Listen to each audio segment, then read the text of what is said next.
Hola chicos, chicas, ¿qué tal? ¿Cómo están? Prosiguiendo con la clase de aplicación de bases farmacológicas. En este caso vamos a tocar el tema de lo que es el sistema nervioso. Para hacer una introducción con respecto al sistema nervioso hay que recordar que esto es en lo que es en la farmacología o en sistemas terapéuticos lo dividimos en dos grandes grupos, ¿no? El sistema nervioso autónomo, la que nosotros no podemos, ¿no?, controlar, se maneja en forma automática por el cerebro, y la del sistema nervioso central, ¿no?, que eso sí lo podemos controlar, pero hay algunas enfermedades que por deficiencias de algunas sustancias, ¿no?, ocasionan enfermedades. Entonces vamos a empezar haciendo un poco de eh, fisiología o anatomía, ¿no?, con respecto al sistema nervioso. ¿Sí? Ahí tenemos el sistema nervioso, nos dice que controla y coordina las funciones de todo el cuerpo y detecta también, ojo, las funciones del cuerpo, interpreta y responde a los estímulos tanto internos como externos. ¿No? Bueno, también es una característica de un ser vivo, ¿no? Luego, dice que los mensajes que se transmiten, ¿no?, son a través de señales eléctricas, llamadas impulsos. ¿Ya? Eh, Esos impulsos son transmitidos también por ciertos neurotransmisores, que lo vamos a ver más adelante. Ahora, la unidad fundamental del sistema, ¿no?, nervioso es la neurona, ¿no? Es la célula fundamental. Por eso le decimos la unidad fundamental. ¿Ya? Hay que recalcar también en la cual el sistema endocrino, ¿ya?, regula las adaptaciones en forma un poco más lenta, pero generalizada a través de hormonas, ¿no?, que es muy diferente, ¿no?, a la adaptación que tiene el sistema nervioso, que lo actúa más rápido, de forma instantánea, ¿no? Ahora, vamos a clasificarlas ya a estos sistemas, ya. Por ejemplo, ya tenemos el sistema nervioso, en la cual se van a dividir en dos grupos, como les dije, sistema nervioso central y el sistema nervioso periférico.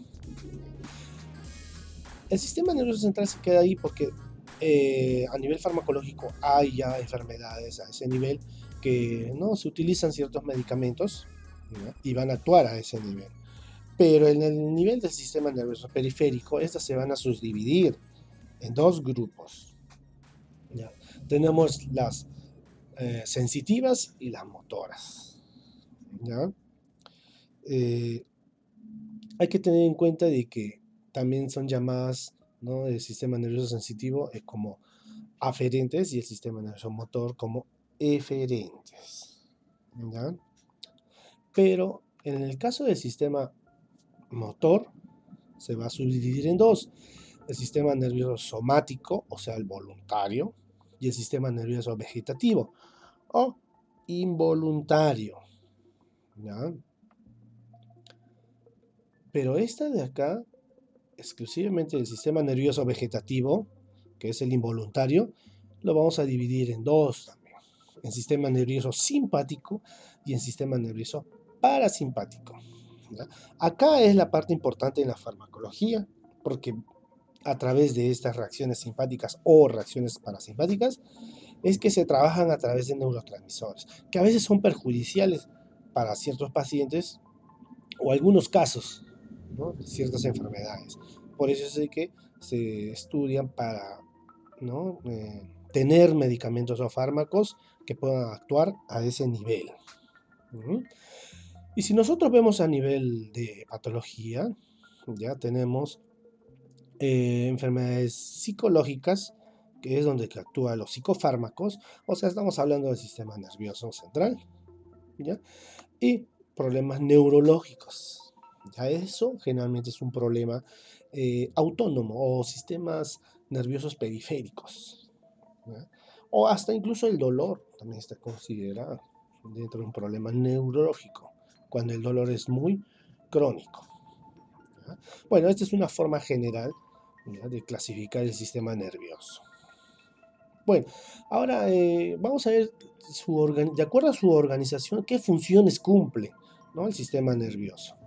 Por ejemplo, el sistema nervioso central dice que recibe y procesa la información y también inicia una acción de respuesta, ¿no? Ahí tenemos a nivel del encéfalo, recibe y procesa información sensorial, inicia una respuesta, lo almacena en la memoria, genera pensamientos y nociones, ¿ya? O sea, percibe, por ejemplo, hace frío, nuestro cerebro ya percibe que hace frío y ya lo va a recordar que, ¿no? Cuando baja temperatura es porque va a dar frío, ¿no? Una capacidad de almacenar la memoria.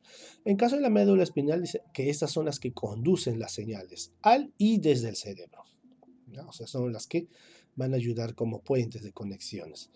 Controla también las actividades reflejas. Por ejemplo, si ustedes por ahí se quieren caer, ponen su mano, ¿no? Ponen su mano para que no puedan golpearse el rostro, ¿sí? Eso es una reacción refleja. Eh, Ahora tenemos el sistema nervioso periférico. En este de acá dicen que nos transmite señales entre el sistema nervioso central y en el resto del cuerpo, ¿ya? Ya eso hay algunos aspectos en los cuales, como es sistema nervioso autónomo que está dentro del periférico, no las podemos controlar. Por ejemplo, ¿no? Le estamos hablando de los dolores a nivel intestinal. Cuando hay contracciones musculares no las podemos controlar, pero sí nos produce un dolor, ¿no? Ahí tenemos las neuronas motoras y las neuronas sensitivas, ¿no? En las neuronas motoras dice que acarrean señales desde el sistema nervioso central. Controlan actividades de músculos y glándulas. ¿Ustedes pueden sintetizar glándulas en forma voluntaria? No, no podemos, ¿no? Por ejemplo, la insulina, podemos segregar, ¿no? O en forma voluntaria. Eso es en forma automática, ¿no? Si hablamos a nivel de muscular, estamos hablando del músculo liso, no las controlamos. Por ejemplo, cuando nosotros queremos parar, ¿no? Disculpen, queremos parar los latidos del corazón. A ver, póngase, ¿quién puede hacer eso? ¿No? Es el corazón, está controlado en forma autónoma, ¿no? Por el músculo liso, ¿no? Luego tenemos las neuronas sensitivas, que estas son las que acarrean señales desde órganos sensitivos hacia el sistema nervioso central. Por ejemplo, cuando ustedes sienten frío, ¿qué hace la piel? Se cierran los poros y por eso es que se forma esa piel de gallina, como le llamamos a algunos. Es en forma, ¿no? Autónoma, nosotros no lo controlamos. ¿Qué pasa cuando hace calor? Nuestro cuerpo siente calor, los poros se abren, producen sudor. Y eso nosotros no lo controlamos. Es una forma de sistema nervioso autónomo, ¿ya? A nivel del sistema nervioso somático, estas controlan los movimientos voluntarios, nos dice, y activan el músculo esquelético, ¿no? Obviamente a nivel de somáticos todo es músculo, es controlado por estos movimientos voluntarios, ¿ya? Cuando queremos caminar y mover. A nivel del sistema nervioso autónomo, ¿no? Controla las respuestas involuntarias, ojo, influye en órganos y glándulas y músculos lisos. Por ejemplo, cuando ustedes, ¿no? A nivel del estómago, cuando nosotros ingieren alimentos, ¿sí? ¿Qué es lo que pasa? Que acaso ustedes comienzan a mover su estómago para que puedan, ¿no?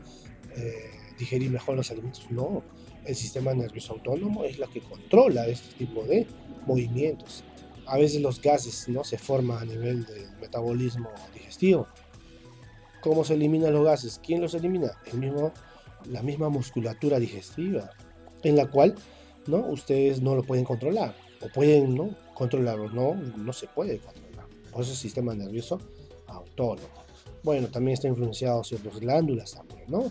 Bueno, les comento en una parte en el sentido de la musculatura lisa y la musculatura estriada, solo hay una parte del cuerpo que está combinado, que es el diafragma. Por ejemplo, cuando ustedes están haciendo ciertas cosas, actividades, dejan de controlar su respiración. No se dan cuenta y el cuerpo está respirando en forma autónoma. Pero de repente más ustedes se recuerdan que tienen que respirar y ahí se forma o tienen ya en forma voluntaria, ¿no? Ya ustedes controlan su respiración porque eso sí lo pueden parar la respiración, ¿sí? Pero recuerden, ¿no? El diafragma es el único músculo que tiene mezclado las células estriadas y las células lisas. ¿Ya? Otra característica de estas diferencias de estas células es musculatura lisa y musculatura estriada, que la musculatura lisa, ¿ya?, tiene un núcleo y la musculatura estriada tiene varios músculos. Pero en el caso del corazón, que es un músculo, ¿no?, son músculos lisos, pero se caracteriza y se diferencia de las demás porque estos músculos lisos tienen bastantes núcleos. No es que está mezclado con la musculatura estriada, ¿sí?, sino que su característica es muy diferente a los demás músculos que están mezclados, o mejor dicho, tienen bastantes o varios núcleos, ¿ya?, de la célula. Bueno, para comentarlo para que ustedes puedan tener una idea. Dentro del sistema nervioso autónomo tenemos el sistema nervioso parasimpático, que estas son las que prepara el cuerpo para situaciones de estrés o actividad física, como respuesta de pelear o huir. No es una actividad en la cual se entorna, ¿de acuerdo?, ¿ya?, a cierta actividad, ¿no?, que tiene el cuerpo o pueda tener el cuerpo. En caso del sistema nervioso parasimpático, prevalece durante el tiempo de reposo, o sea, se controla cuando, o se activa más que todo cuando está en reposo, ¿no? Actúa directamente en las actividades basales del organismo, ¿ya?, para diferenciarlas, ¿no?, en forma fisiológica, en forma de función, ¿ya? Bueno, hay que definir ciertos conceptos y ahí tenemos lo que son los neurotransmisores o neurotransmisor, que es una sustancia química secretada por células neurales, cuya función es transmitir el impulso nervioso. ¿Y qué es sinapsis? Sinapsis nos dice que es el contacto que establecen o se establece entre dos neuronas, o sea, es el idioma que ellos hablan para comunicarse. ¿Y qué es una neurotransmisión?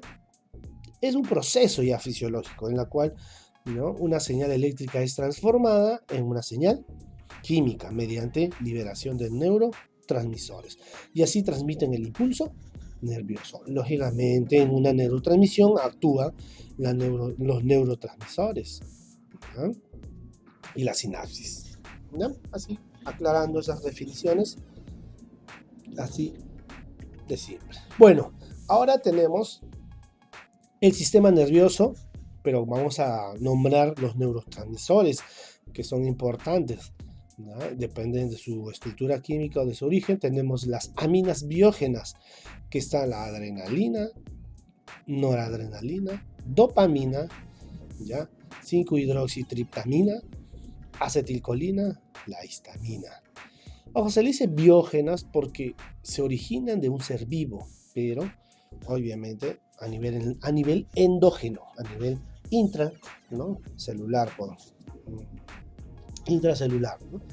Luego tenemos los aminoácidos, ¿no?, que tenemos del GABA, ¿ya?, ácido gamma aminobutírico se le dice. Luego tenemos la glicina, el ácido glutámico y el ácido aspartico, ¿no? Estos son aminoácidos, pero que son neurotransmisores también.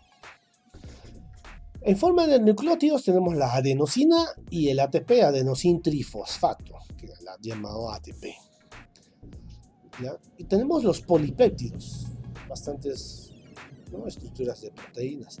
Por ejemplo, las endorfinas, las encefalinas, las bradiquininas, las secretinas, la somatostatina y las sustancias P, sustancias K, también son llamadas, ¿no? Por ejemplo, abajo tenemos en el gráfico eventos de una neurotransmisión. Empieza el impulso nervioso como número 1 y como número 2 hay apertura de los canales de calcio, para que luego en la función 3 tenemos las migraciones de vesículas con neurotransmisor, ¿ya? Ahí donde a raíz de la apertura de calcio estas dan una señal para que se liberen esos neurotransmisores, en lo cual que una vez que estos neurotransmisores sean libres van a actuar en los receptores de las células para que estas, ¿no?, puedan tener un efecto agonista o un efecto antagonista, ¿no?, o sean bloqueadores, ¿ya? Es para que tengan una idea cómo es una, ¿no?, neurotransmisión, ¿ya? Hay que tener en cuenta de que dependiendo de la parte del cuerpo se utiliza ciertos neurotransmisores, ¿ya?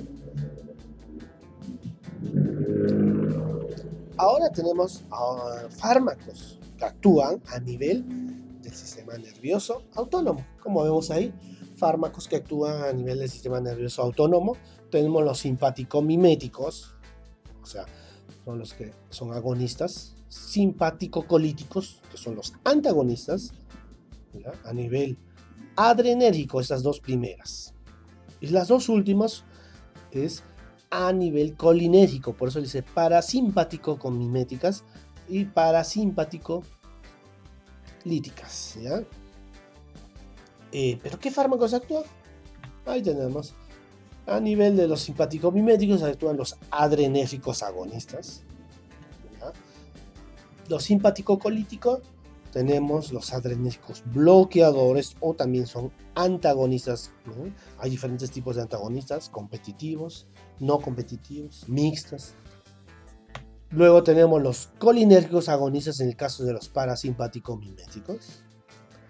Luego tenemos los colinérgicos bloqueadores o antagonistas también, como les digo, que son los parasimpático colíticos. ¿Ya? Por ejemplo, si yo digo un medicamento parasimpático colítico, ya ustedes están viendo medicamentos colinérgicos bloqueadores. ¿Ya? Manejen un poco bien estos términos porque yo sé que son nuevos para ustedes, pero en el vocabulario ya tiene que ser común para la carrera de farmacia exclusivamente cuando se hablan de medicamentos. Luego tenemos fármacos que actúan a nivel del sistema nervioso central. Por ejemplo, los anestésicos generales o también, los anestésicos locales no actúan, ojo, en el sistema nervioso central, solo los anestésicos generales. Luego tenemos los psicofármacos. Luego tenemos el otro grupo, los anticonvulsivantes y antiepilépticos. Y por último tenemos los antiparkinsonianos, ¿ya? Pero en el grupo de psicofármacos hay que tener en cuenta de que hay tres subgrupos de fármacos, ¿no? Los hipnóticos, sedantes y ansiolíticos, ¿no? Por ejemplo, el diazepam, el más conocido. Los antidepresivos, la fluoxetina, una de las más conocidas. Y los neurolépticos, como el haloperidol, ¿no? Es uno de los más usados, ¿no? Neurolépticos es el caso de las personas esquizofrénicas, podemos decir, que están ya, ¿no?, locas, que quieren matar, ¿ya? Bueno, estas son las dos clasificaciones, tanto del sistema nervioso central como del sistema nervioso autónomo, ¿ya? Espero que hayan podido, ¿no?, entender un poco, hacer esta cierta introducción, ¿ya? Ahora vamos a hablar ya, luego de haber clasificado el sistema nervioso tanto de forma central y periférica. De la periférica vamos a ver el autónomo. Empezamos primero con el sistema nervioso autónomo, ¿ya? Vamos a hacer una intro, porque en otra clase ya les voy a dejar ya el tema puro sistema nervioso autónomo. Pero esta es una introducción como base, ¿ya? Por ejemplo, la división del sistema nervioso autónomo, estamos tanto como sistema nervioso simpático y el sistema nervioso parasimpático, ¿ya?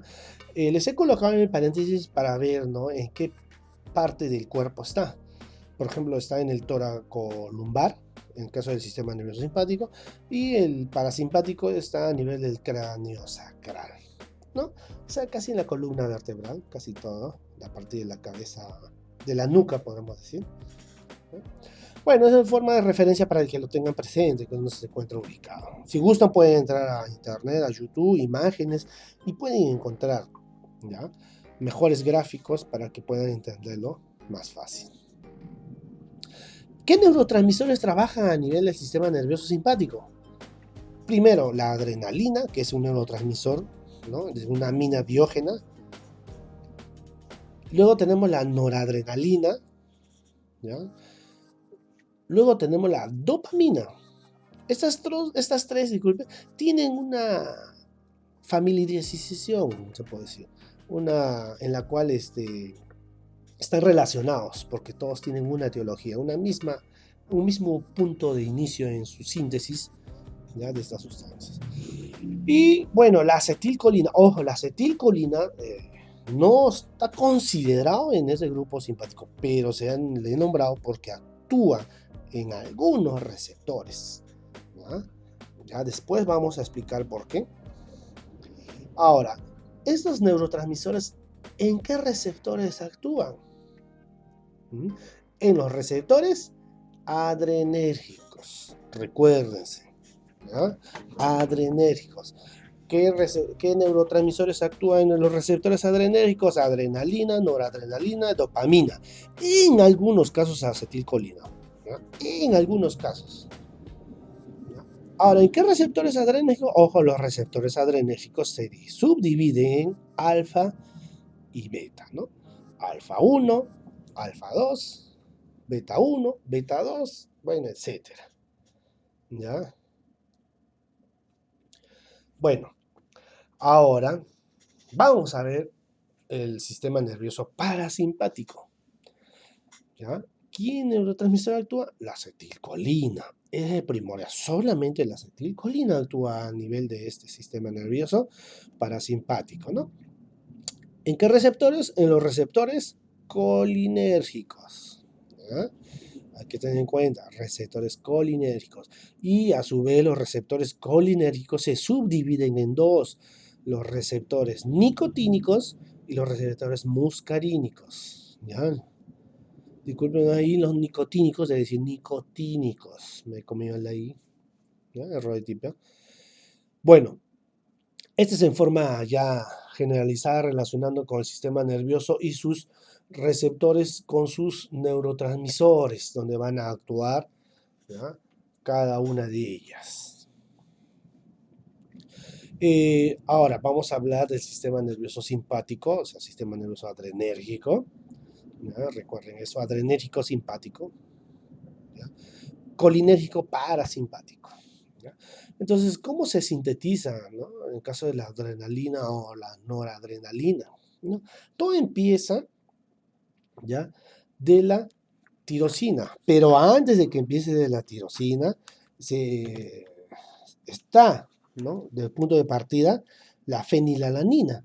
Y la fenilalanina, bueno, es un aminoácido esencial que lo podemos encontrar en la dieta, ¿ya? En los alimentos, que a partir de ahí se sintetiza a tirosina, ¿ya?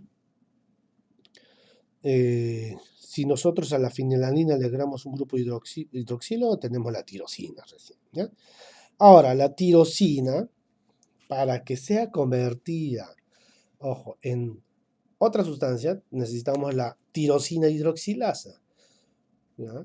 La tirosina hidroxilasa va a metabolizar la tirosina para darnos el L-dopa, ¿ya? El L-dopa, ¿ya? Es un proceso lento, ¿ya? Pero es limitante en el caso de la biosíntesis para estos neurotransmisores, ¿ya? Luego, ¿ya?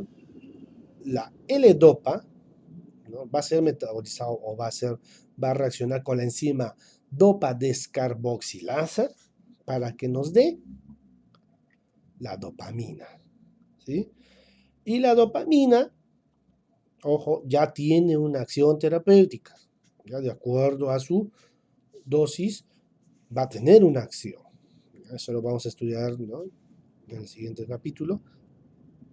Ahora, la dopamina, luego de ser, ¿no? De reaccionar con la enzima beta hidroxilación, o sea, produce una reacción beta hidroxilación, o le podemos decir mediante la enzima dopamina beta hidroxilasa, ¿ya? Nos va a dar la noradrenalina. Ahora, la noradrenalina también tiene una acción terapéutica en el organismo, pero esta también va a hacer o va a reaccionar con las enzimas, ¿ya? Especialmente eso sucede a nivel de la médula suprarrenal, ¿ya? Mediante la célula feniletanolamida N-metiltransferasa, o llamado el FEN-MT, ¿ya? Para darnos recién la adrenalina, ¿ya? Con esto ya tenemos todo lo que es la síntesis, ¿no? Desde dónde empieza. Ahora, ¿cuándo finaliza la acción de estos Neurotransmisores, cuando hay una recaptación por el tejido neural, o sea, de un 50 a un 80% de lo que se ha utilizado, lo recapta, ¿no? Lo guarda, ¿no? Estos neurotransmisores para la siguiente acción, si es que hubiese el caso. También sucede una difusión y también son metabolizadas, o sea, destruidas por la MAO y la COM. La MAO es monoaminooxidasa y la COM catecolortometiltransferasa. Estas dos enzimas son las responsables de destruir los neurotransmisores que ya no son necesarios, ¿no? O que ya no deberían de estar, ¿no? Actuando, ¿no? Y estas generalmente se encuentran en todos los tejidos. Por eso es que la adrenalina no se puede administrar por vía oral, porque apenas la ingerimos y en el estómago están estas enzimas y la destruyen, la desactivan. Por eso la adrenalina solamente se administra por vía endovenosa. Si nosotros la administramos por vía endovenosa, también tiene una acción rápida. Por eso hay que hacerlo por goteo. Luego tenemos ahora a nivel de los colinérgicos, o sea, parasimpáticos, la acetilcolina. Ahí tenemos la síntesis. Para que haya una síntesis se necesita primero dos sustancias, la colina y el acetilcoenzima A, que eso está en nuestro cuerpo. Ahora, estas dos, con la reacción de la enzima acetilcolina transferasa, simplemente nos va a dar así de rápido la acetilcolina, ¿ya? Esa acetilcolina es la que tiene acción, ¿ya? A nivel colinérgico, ¿ya? Ahora, ¿cómo va a controlarse, ¿no? Esta acetilcolina? Porque bastante tiempo puede producir ciertos efectos, ¿no? Que no son favorables en algunos casos. Entonces, ¿cómo va a ser su finalización de acción? La acetilcolina va a terminar su acción a través de la acetilcolinesterasa, que es la enzima responsable de metabolizar la acetilcolina, ¿ya? Para que nos dé otra vez la colina y un acetato. En el caso de los colinérgicos, es la enzima acetilcolinesterasa. En el caso de los adrenérgicos, era el MAO y la COMS, ¿ya? Para que lo tengan presente siempre. Estas enzimas que son muy, muy importantes. Recuerden esas enzimas, ¿ya? Bueno, chicos, chicas, esto nomás es como una introducción para el sistema nervioso, ¿no? Autónomo, en forma generalizada también del sistema nervioso. Y a la siguiente clase, o a la siguiente, claro, la siguiente clase vamos a ver ya solamente el sistema nervioso adrenérgico y colinérgico, ¿ya? Bueno, nos vemos. Bye.